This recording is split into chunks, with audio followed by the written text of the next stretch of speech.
So good evening. Once again, my name is Sonia Peterson, and I'm one of the school counselors. We have 5 school counselors at Ballard. And so we put this presentation together. Please do feel free to put questions or thoughts in the chat. If we're not hitting on the things that you are particularly interested in, we're happy to, sort of stop, change gears, all that good stuff. But hopefully this is sort of a basic introduction to some information about post-high school planning. I'm going to talk about 4-year college, 2-year college, and touch on a few other things, and then I'll turn it over to Gail to talk a little bit more about financial aid.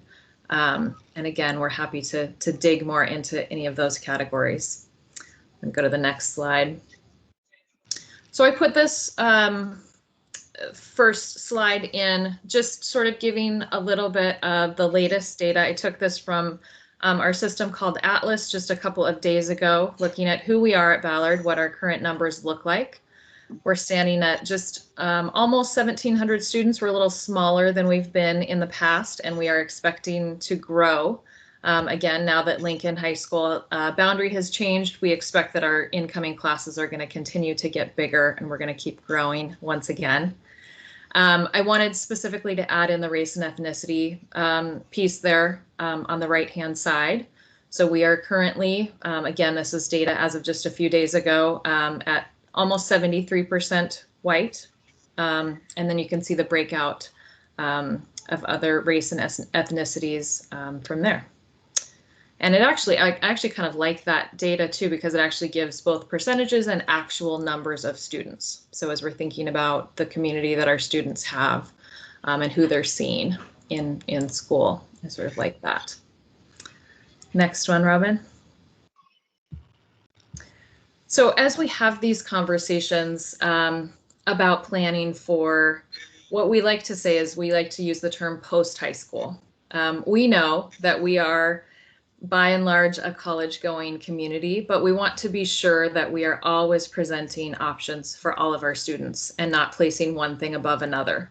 So yes, I am going to talk about 4-year college admissions tonight, but I'm also going to talk about 2-year college admissions, talk about Seattle Promise, and then we have lots of resources for other options after high school, things like apprenticeships, military, taking a gap year, whether that's just taking a year off or actually doing a year of service. Things like that. So we're always happy to have those conversations with students as well, and want to be sure that our language is always inclusive of many different options that students have. Next one. So, as you and your student, depending on if you've got a 12th grader, an 11th grader, or a younger student, some of you may be still in that spot of thinking about all of these varied options. And so I wanted to share a couple of resources for doing some searching and doing some, thinking about what a good next step might be after high school. The first one I wanted to share is Naviance, which is our district-supported career and college software.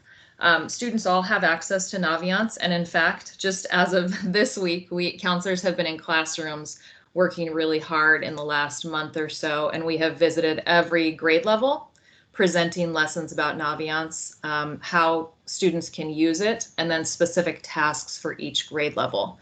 The tasks are intended to help students explore their strengths, their interests. Junior year, we'll probably go out into classrooms again in the spring to do a college match activity. And so students are going to see Naviance and explore it with us each year of high school, but they have access to it anytime. Naviance is great because you can do college searches by different, you can search by state, by region, by how large of a school, by diversity, by all kinds of different things. But you can also search for careers. You can search by if you're somebody who loves science and, get some ideas about different careers, and then potentially look at schools or education and things like that. So Naviance is one great resource. Students get to it through Clever, through the student portal. Your student should know how to do that. And then if you want to flip to the next one, another resource is actually through the College Board. College Board is the organization who runs the SAT, PSAT, and AP tests. So they've obviously got a vested interest in in education, but they've got some really great resources as well. Some similar things helping students do searches on colleges as well as on careers and things like that. So either of those would be a great place to start if students are, starting in the very beginning, thinking about what they might want to do. Next one, Robin. And next one. So I'm going to start just talking a little bit about four-year colleges. If you want to go back one. There we go. Thinking about four-year colleges. So for students who are thinking that they want to go to a four-year college and are starting to explore those options, one of those first pieces is to think about where they might want to go in terms of location. In-state offers some benefits, particularly in terms of cost.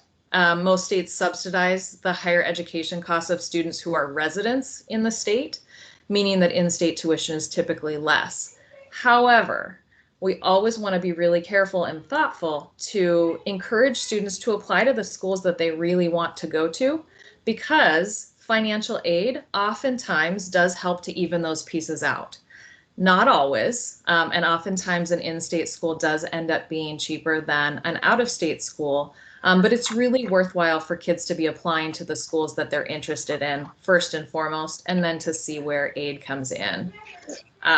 I think a lot of those factors are really important in thinking about in-state versus out-of-state, including things like how much does it cost to get there even? So maybe your financial aid comes through great for an out-of-state school, but it's going to cost you, $500 to fly there every time, right? And then what about things like factors like weather, factors like how comfortable you are in a city or being away from your family? So lots of different things to consider when you're looking at in-state versus out-of-state, but we would encourage kids to apply to the schools they're interested in, make a visit before you sort of count anything in or out.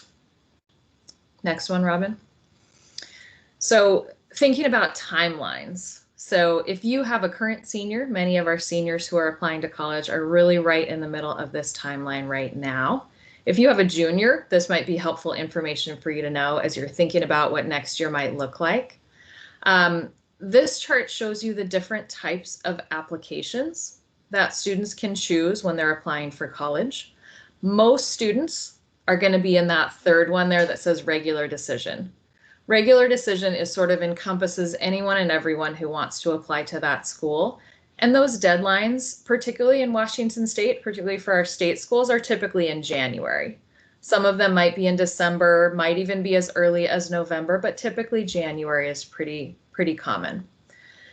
If some students choose to apply early, there's two types of early applications. One's called early decision and one's early action. The big difference is that early decision is what we call binding. That means kids would typically you would apply to one school early decision, and if you get accepted, you are going to go there. It is binding. You are saying, I am so interested that I'm in if I get in. I typically, and I don't know about Gail, in a typical year, I maybe have one, maybe two seniors who apply early decision. So it's really quite rare. Yeah, early decision is not particularly student friendly. You have to kind of plan on going there and withdraw your applications from the other schools. And so you have to kind of just be aware when you're applying to that you should plan on going. If your financial aid doesn't come through exactly like you want, there maybe some wiggle room, but usually not. You should plan on going there. Yeah, thanks, Gail. Yeah, and then early action. Also, both of these would typically have an early deadline, usually November 1st, sometimes November 15th. Early action, students are obviously submitting their applications sooner, and they're hearing back from their schools sooner. Sometimes one of the benefits of early action might be that you are considered for additional scholarship money. And so that can be sort of a compelling reason, or for some of our kids, they just know where they want to go and they'd like to find out earlier. But again, your typical timeline would be students are usually applying by about January or the middle of January. And then there are more and more students who, or more and more schools that have rolling deadlines as well. A rolling deadline means you can apply anytime throughout the year, and typically you're going to find out fairly soon, and they sort of fill up their classes throughout the year. Next one, Robin. So then in terms of how do students apply, you may have heard these terms before. The Common App and the Coalition are two very common ways that our students are applying to college. It's a little bit maddening. Every college gets to make their own choice as to how they want their application to be and on what platform. So individually, colleges get to choose. The Common App is probably the most common option. There are over 900 colleges throughout the United States that use the Common App, that use that one single platform. And what that means is that a student would create an account and put all of their profile information, their academic history, all of those good things, invite their counselors, invite their teachers who are going to be their recommenders, and then they select the schools that they're going to apply to, and all that information goes to each of those schools. So the benefit clearly is that they're just doing submitting that information one time, which is beautiful. We happen to like that too. The Coalition is similar, a little bit less used, but if any of your students are going to apply to the University of Washington, that's the big one in our area that uses the Coalition. And more schools are starting to use multiple platforms as well. For instance, Western has always used their own application that's just specific to Western, and this year they're offering students the option of using the Coalition as well. So if a student has created a Coalition profile already and they'd like to then apply to Western using that, they can do that as well. So this is one of those pieces that if you've got a junior, at the end of next summer, they could start creating these profiles. Sometimes that's a nice time saver if you create an account ahead of time, if you know that you're going to apply to schools using one of these platforms. Next one, Robin.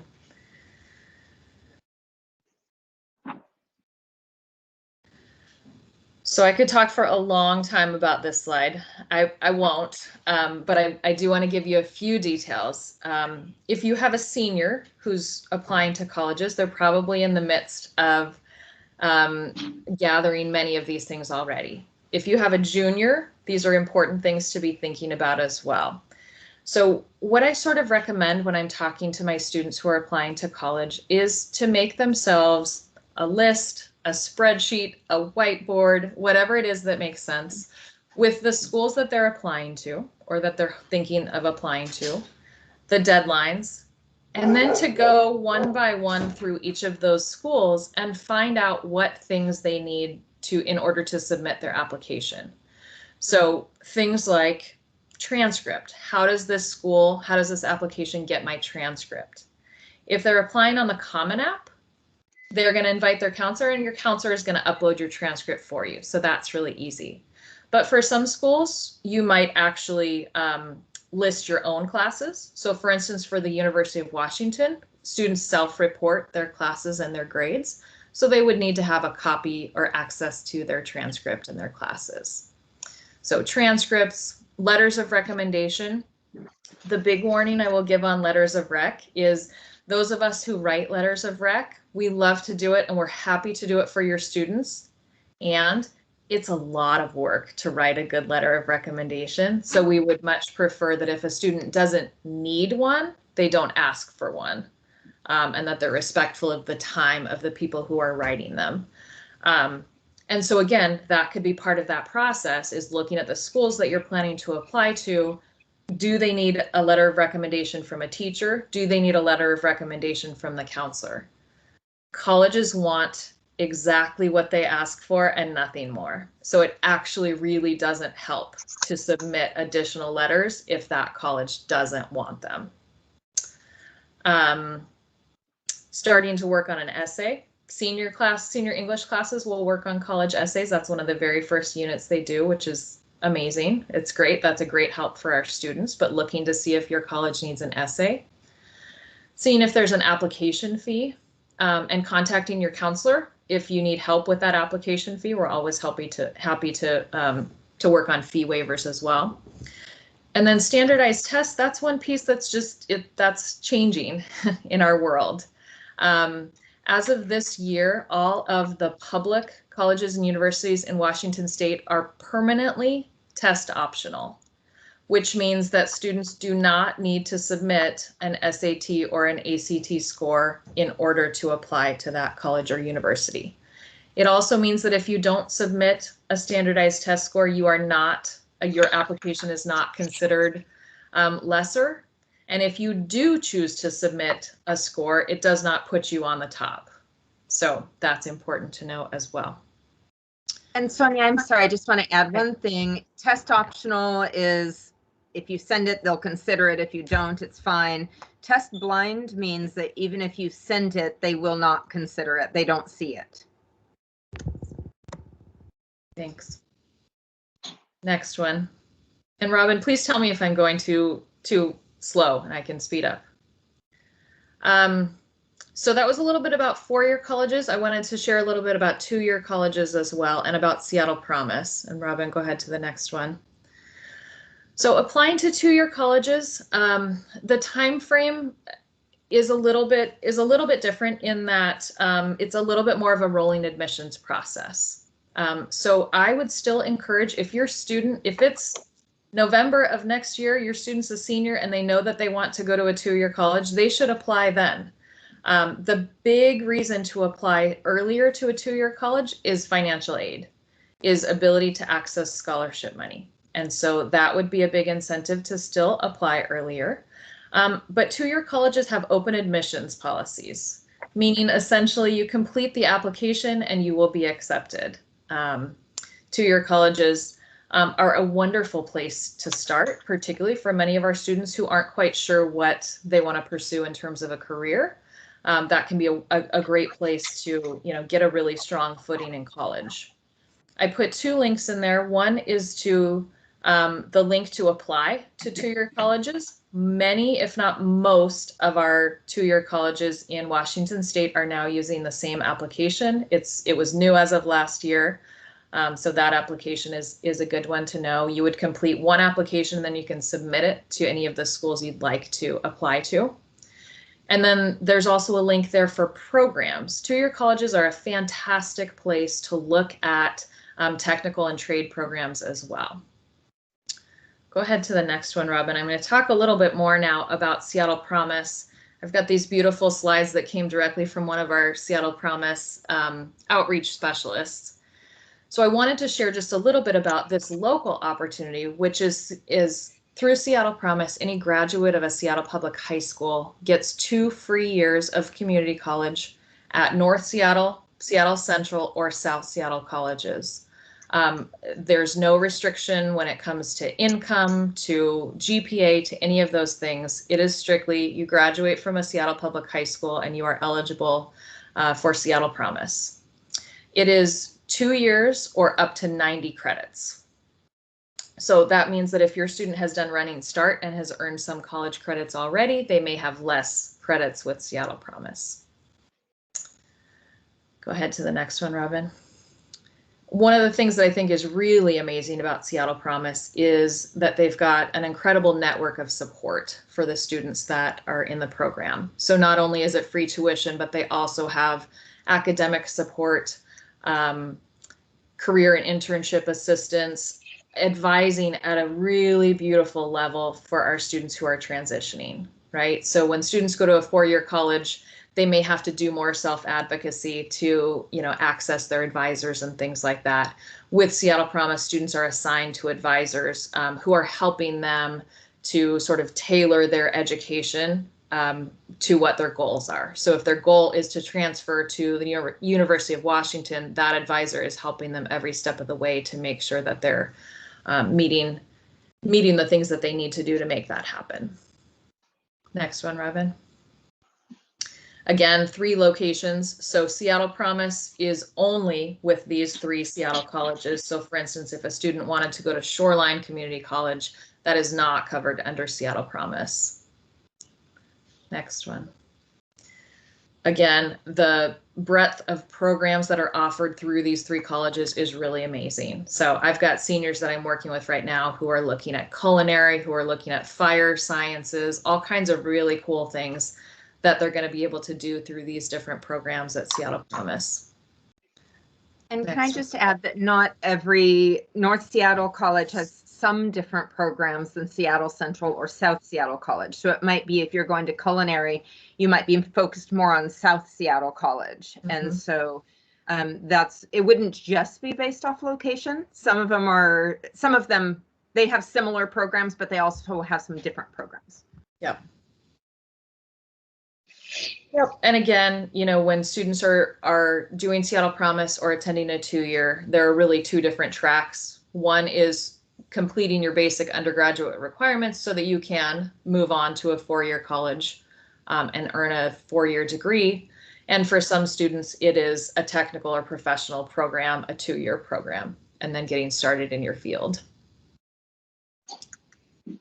The big thing to know about Seattle Promise, the milestones, there are 2 steps that students need to take to be eligible, that they would take during their senior year, have to be a senior in order to apply. One is the Seattle Promise application. I have students do it in my office all the time. I have the QR code on my door. It takes 5 minutes. It's just basic information. The second step is actually applying to Seattle colleges. That one takes maybe 10-15 minutes. So this is a really accessible process. And those 2 steps need to be done by February 1st. And then the third step is to complete the FAFSA, the financial aid, federal application for financial aid. And Gail's going to talk a little bit more about that. That needs to be done by April 30th. And we would highly, highly encourage every student who is applying to college, 4-year, 2-year technical program to do the FAFSA as well. Next one, Robin. Again, there's the links as well to the Seattle Promise application and the Seattle Colleges application. There's a question in the chat. What is the acceptance rate at UW for transferring from Seattle colleges versus coming in as a freshman? And I don't have the exact percent, but I will say that if somebody is going to fail out of college, it's usually a student coming directly out of high school, 18 years old, freshman year. That's kind of the first semester is oftentimes when people wash out of college. And so they have these direct transfer agreements that if you are at a Washington community college, like one of the Seattle colleges or Shoreline, they all have these direct transfer agreements. And if you get an AA degree, a 2-year degree, with a certain GPA and you've met these requirements, then it is a direct transfer in. And it is, and I don't remember, I haven't looked at this, this year, but it is a lot lower than going directly from high school to the University of Washington. I like to think it totally varies, but if somebody's up in kind of the 3.7-ish range, I think they have a good shot at University of Washington. We've had people get in with less than that, and some people have a little bit more and don't get in, but in my mind, I kind of think right about there. But with this direct transfer agreement, if you've earned your AA and you've met the requirements, it is a direct transfer in. Now, not necessarily to every major. Like you might get in, you still might not be able to be an engineering major or into the Foster School of Business, but it would be a direct transfer into University of Washington. Okay, next one. All right, so quick overview on paying for college. There are 4 types of financial aid, and I had put in the chat. So Sonia, you can add things into the chat as I go along, or feel free to just pop on in as well. Grants, it's money that you do not need to pay back. If anyone gives you a grant, be very happy about that because it is free money. There are sometimes some stipulations around that. You might have to maintain a certain GPA or something like that, but grants are just money in the bank, or at least towards your tuition. Scholarships are often awarded. There's different types of scholarships. Oftentimes we think of like athletic scholarships or merit scholarships. So if a college really wants your student to come there, and your student has, a certain high GPA. Oh, sorry, I see that I wasn't clear on what the GPA is necessary for direct transfer. That's in the chat. I don't remember. We would have to look that up. I can get back to you on that, but I'll have to look it up. I don't remember what the direct transfer is. Anyway, scholarships are money that's awarded based off certain achievements, whether that's athletics or academic or otherwise. Loans, obviously there's money that can be paid back, and some of that is subsidized, so it's not gaining interest while your student is in school. Others are unsubsidized. When you do the FAFSA or the WASFA, and I'll talk about that momentarily, if they give you grants or scholarships or work study, which I'll talk about, and offer you loans, you don't have to take the loans. So if your family is not interested, or you're going to try to get through without loans, you can say, like, I take this part of the financial aid package, but not this part of the financial aid package. I always made this terrible mistake, which was not to take work study that was offered to me.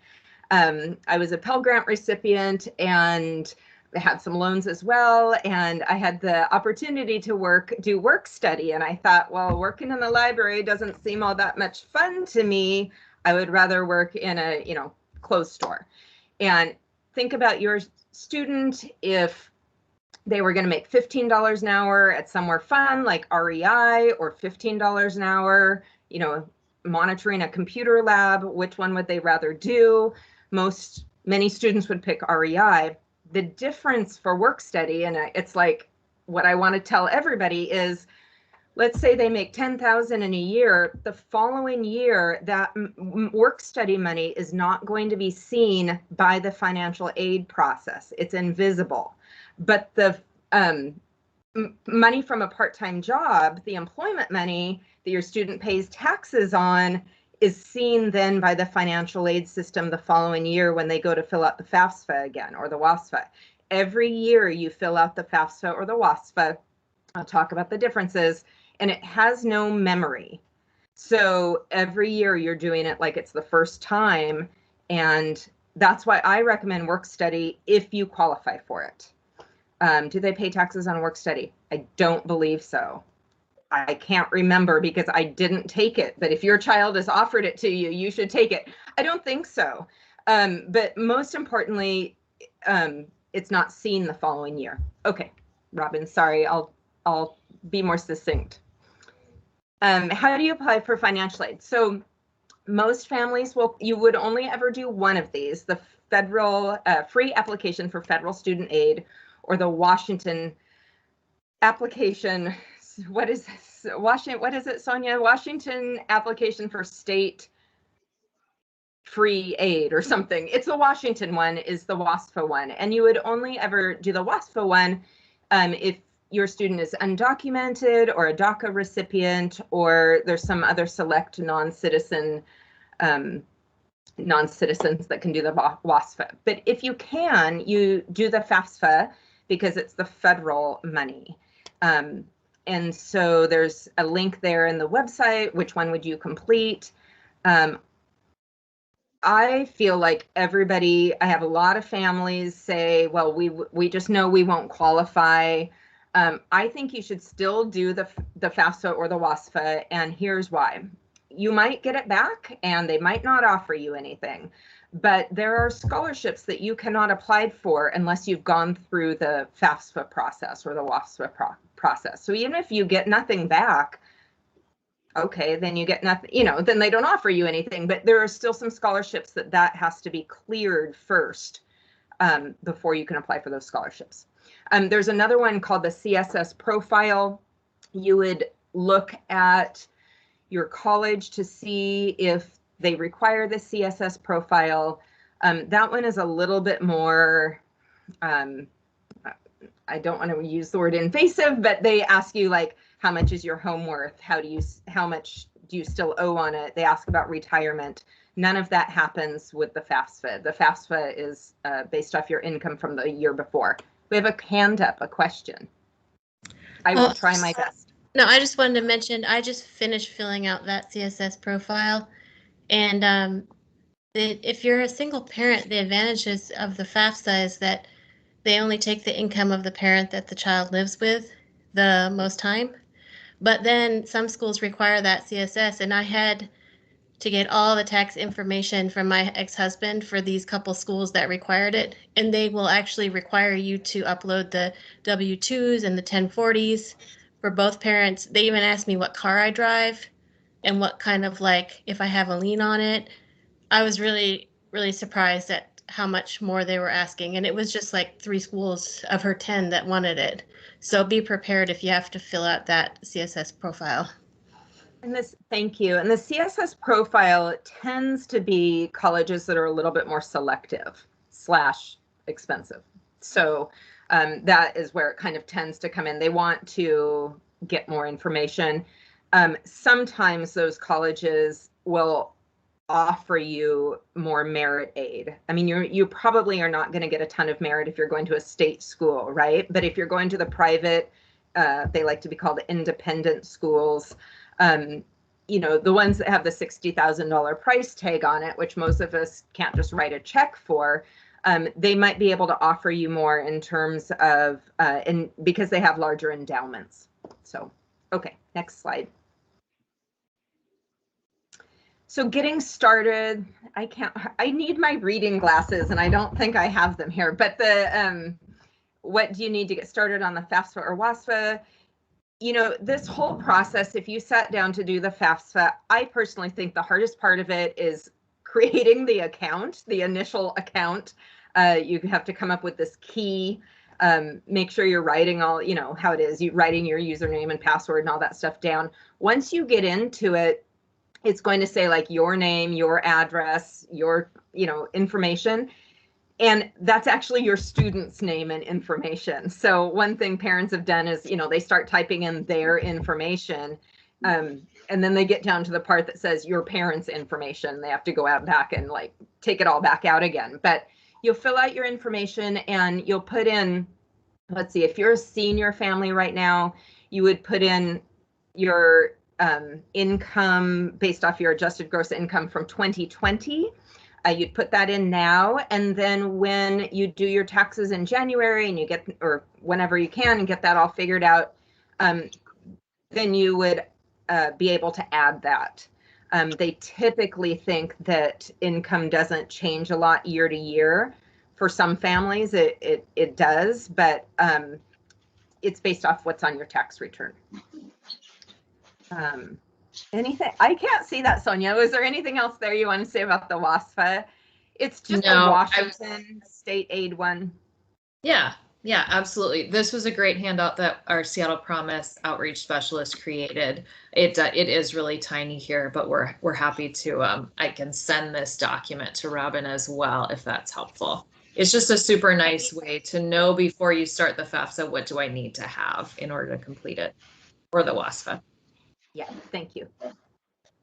Okay, so the Washington College Grant used to be called the State Need Grant, and they changed the name, but it's a need-based grant for eligible Washington residents. You don't have to do a separate application for it. You fill out either the FAFSA or the WASFA. And what we're looking at here when we're talking, I just like to frame this. So if you're doing the FAFSA, you know, you turn in the application and they're looking for federal aid, and then they're looking for state aid, and then they're looking for, you know, it's like it trickles sort of down. And so most families qualify for some sort of federal or state aid. And this gives an example: an eligible student from a family of 4 making around $50,000 or less would receive a full award, but partial awards are given up to $97,000 per year. So, okay, next slide. There are some financial aid calculators. This is sort of helpful, and most colleges, if you actually go to, I know WSU has one that I pull up all the time. If you know, Google a financial aid calculator, you should be able to put in, like we have 4 people in our family, and this is how much we make, and you go through this little calculator activity, And it should tell, it tells you how much your family should expect to pay to send your student to college.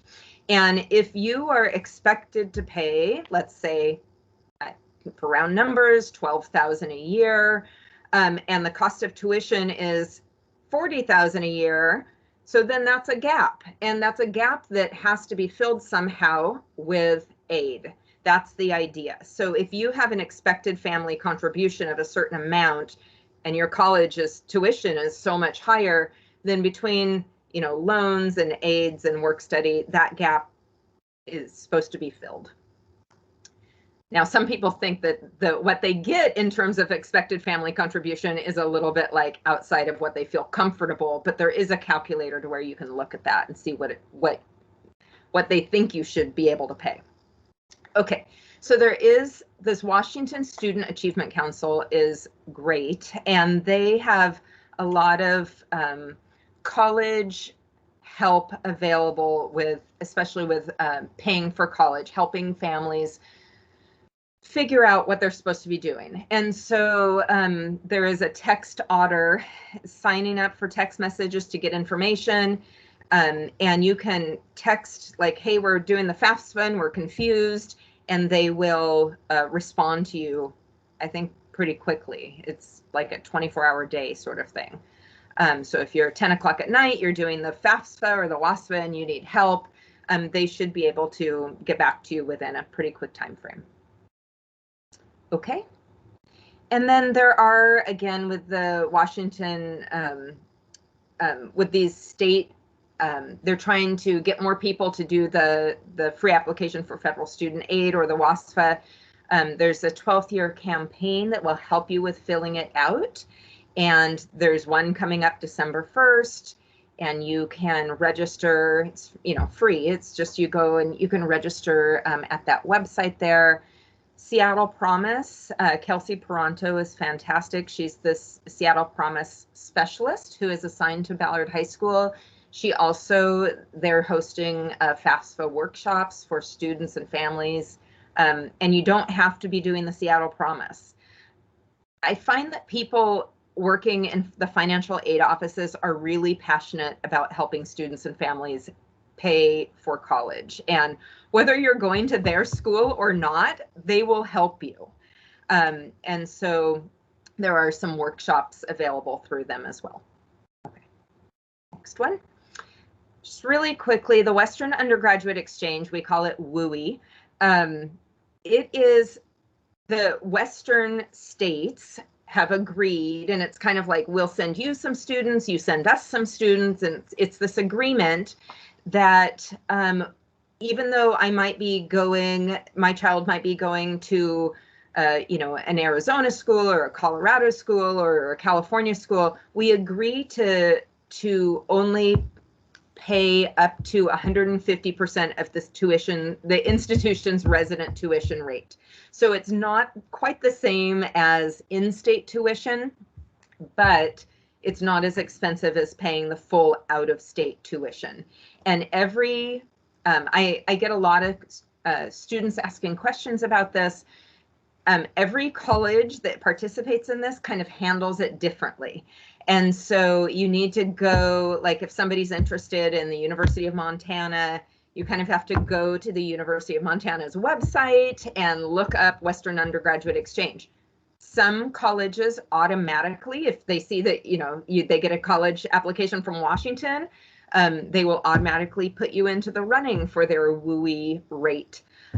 Sometimes they have GPAs that you know, they'll only consider you for WUI if you have a 3.5 and above, or there's different, everyone handles it kind of differently.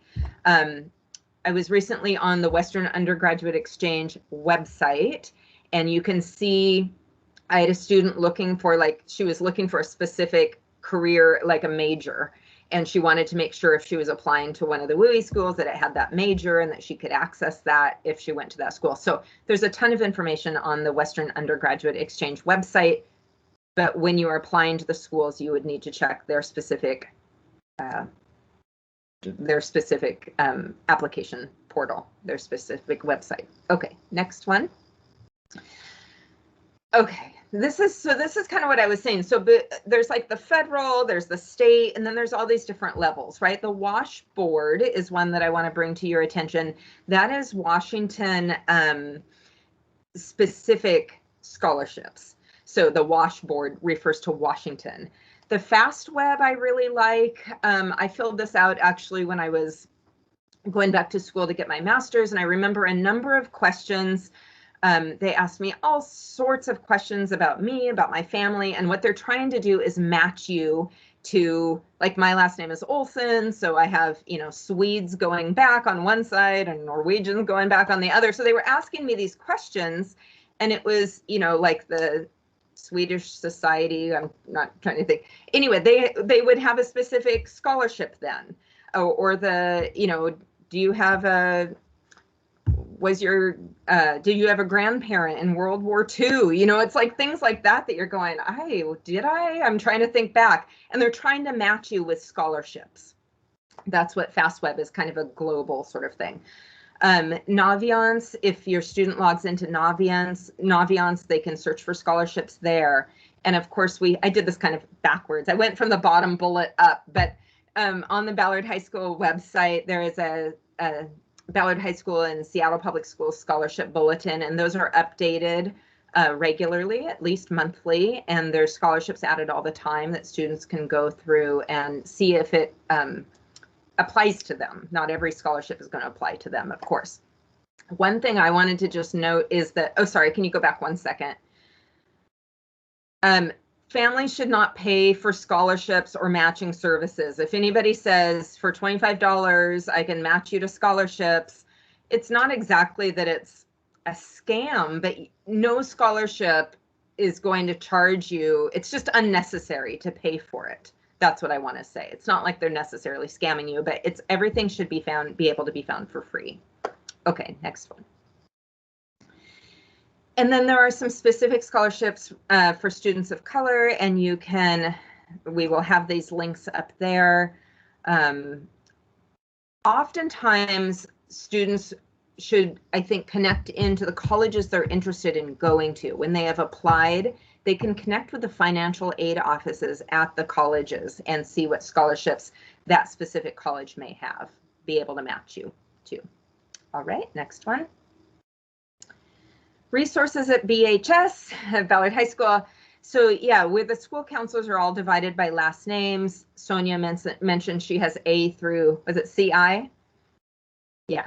And then, and I can never remember the cutoff between Sarah and Ms. Bowman and Mr. Kramer, but you know, Sarah's CI to somewhere, I think, in the H's, and then It's on the next slide. It's on, okay, great. Perfect. We'll get to that in a second. Yes. So there we are. And I am Gail, and I have MCJ to SCH, and then Ms. Bravo as well at the end of the alphabet there. So reach out to us, or have your student reach out to us. We always have drop-in times at lunch, and you would think that we would be, you know, swarmed with students at lunchtime. We don't schedule appointments during that time. They can just drop by. But sometimes I have, you know, a couple people drop by during lunch, and other times I'm just sort of sitting there working. We just don't schedule appointments during that time for that reason. So they can reach out to us at lunch. Our doors are always open. They can stop by.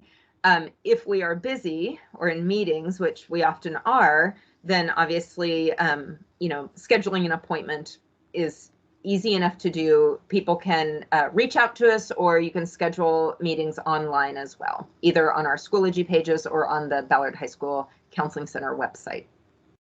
But the kids can just pop in too. I think there's a misconception. If we're not with someone, I'm happy to talk to students. It's just that if they want to guarantee kind of a time, then they set up an appointment. All right. Anything else? And I think we had a different version that had Kelsey Toronto's information in it too, so I can get that out there too. Okay, great. Yeah, so this presentation, will you send this out, Robin? We can't put a PowerPoint presentation on the Ballard High School website directly because it's not accessible for screen readers. So we can send it out, or I'm not sure.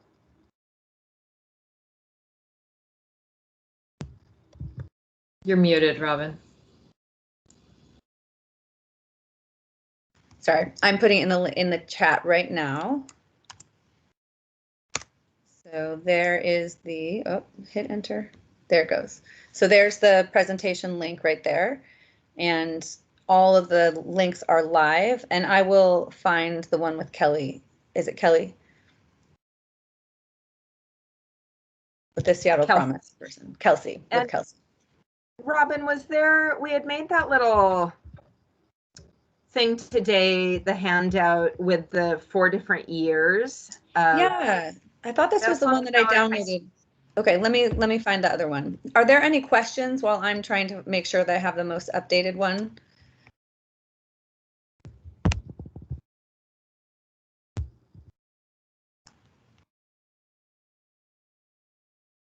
No questions. I actually have to say thank you. It was really, really comprehensive. I think one of the better presentations on the whole process, including the scholarship and financial information I've attended. So thank you very much. Appreciate it. Good. Thank you so much, Michelle. Yep, I'll echo that comment as well. It was very helpful. Thank you very much. Good. And please feel free to reach out to your student's counselor. We are more than happy to talk with you and help, sort of think through where your student is and your family is in the process. We're still obviously not meeting in person with anyone outside of students at this point, but we're meeting with families on Teams and phone calls and things like that. So please do let us know if you've got questions. Just for the upcoming year, are the schools having tours? I've heard kind of a mix of responses on that.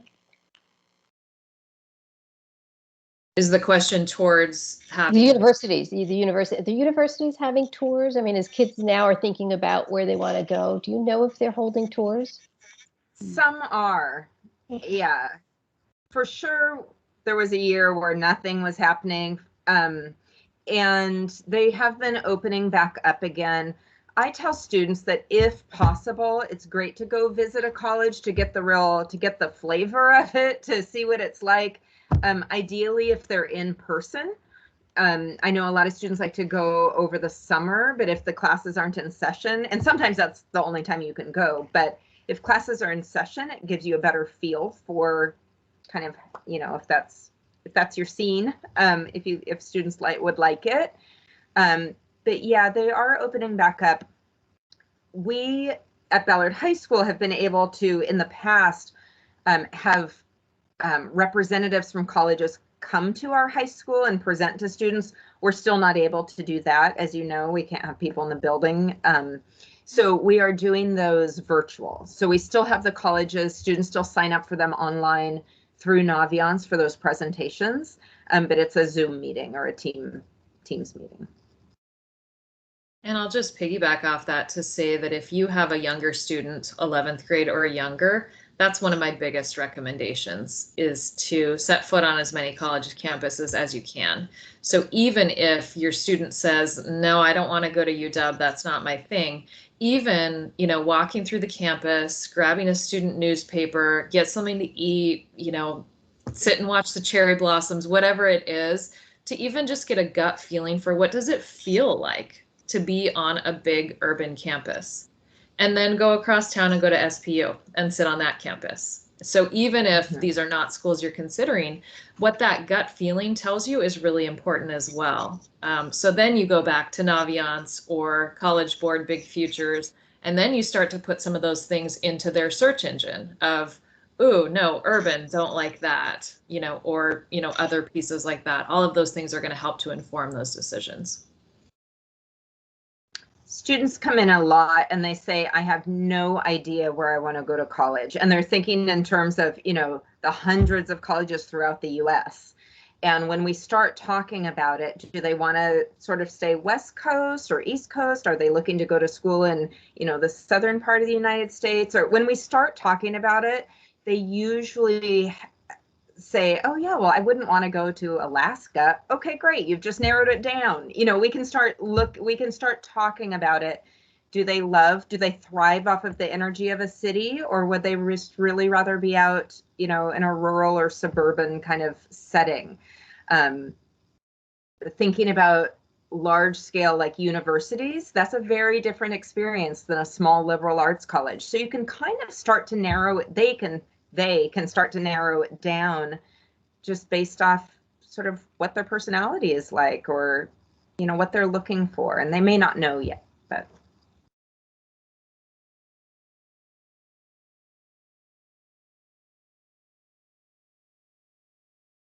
All right, I just put a new updated. I think the problem was I downloaded about 10 versions of this accidentally, and so I put the wrong version in. So now I think this is the correct version, and I think that it works. So if you want to check for me, Shelley, that would be great. I would just, as a parent whose child is going through this right now, last year, Allie did attend a ton of those virtual college visits. And that's how she figured out which school she wanted to go to. And it was really helpful. And the person actually met with her multiple times this year to help her do her application. So they are super willing to meet with students. So that was, if you have an 11th grader, I highly recommend those. And I would suggest that as well, that just like students are looking for the best fit, colleges are looking for the students who really want to go to their schools. And so actually showing up to those events, even if it's still virtual, many colleges actually keep track. They keep record of who has attended their events. And that's like a point in your favor. They want to know that you as a student are invested in learning more about their university. And like Robin was saying, a lot of those admissions folks who make the visits are actually people who are reading your student's application as well. And so for them to have some face time is really, really helpful.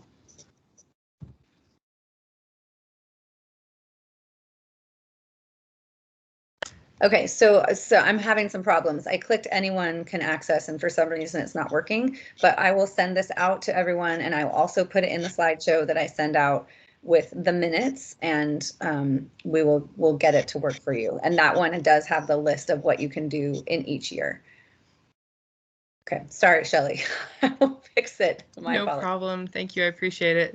Yeah, of course.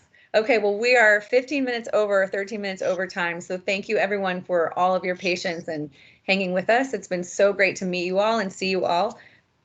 I would love to add your names to the list of the Diversity Empowerment Council, so you can come next month as well. Of course, I'll send out the information of who will be joining us from the district and give you a sense of what they will be talking about. And then we would love to keep having you come join us and have your voice telling us what else you want and need and how things are going. So thank you, everyone. If you have lingering questions, please stay on the call. Otherwise, we so appreciate seeing you all, and it was great to have you. Thank you.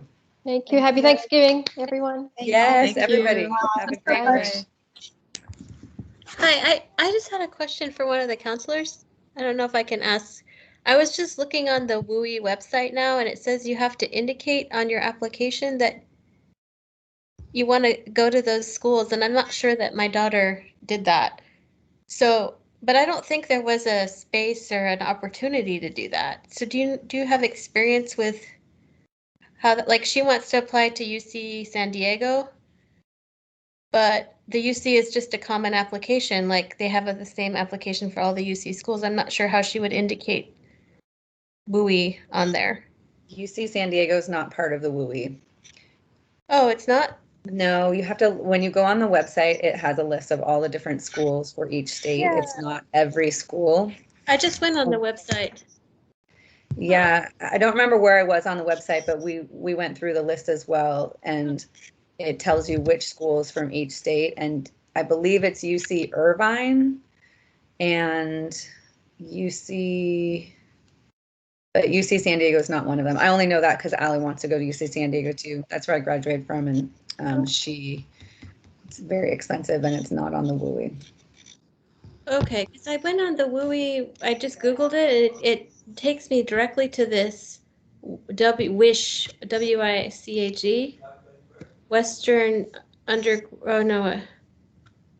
just dropped it in the chat, and I haven't even checked to see if it takes me to that WICHE, that same website. So Oh, okay. Maybe I was confused and because I didn't see that was so none of the UC schools are on there, right? It's only the Cal State ones. I would have to look. Okay. I'm pretty sure, I think UC Irvine is on it. There are a couple UCs that are on it, but like one of them might be UC Merced or something, like one of the new ones. It's usually the smaller schools or the less popular schools. Like Allie wants to go to Cal Poly as well. That's not in a WUI, because everybody wants to go to Cal Poly. Cal Poly Pomona.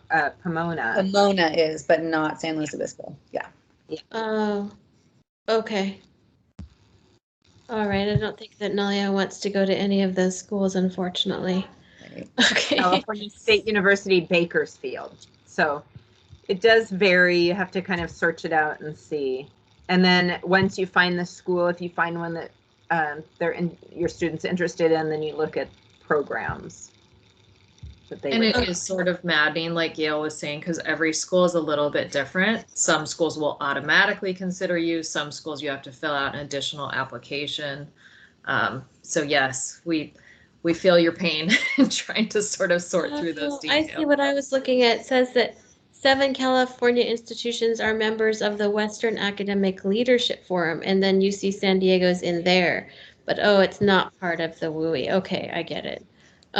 It's a little bit, it's not very straightforward, is it? Okay. No, agreed. Okay. Well, thank you, and thanks No, for it's the very really helpful frustrating. presentation. Thank you for coming. All Appreciate right, it. bye-bye. Yeah, so great to see you, Erica. Yeah, good to see you too, Robin. Bye. Bye. Emmy and John, did you have any questions?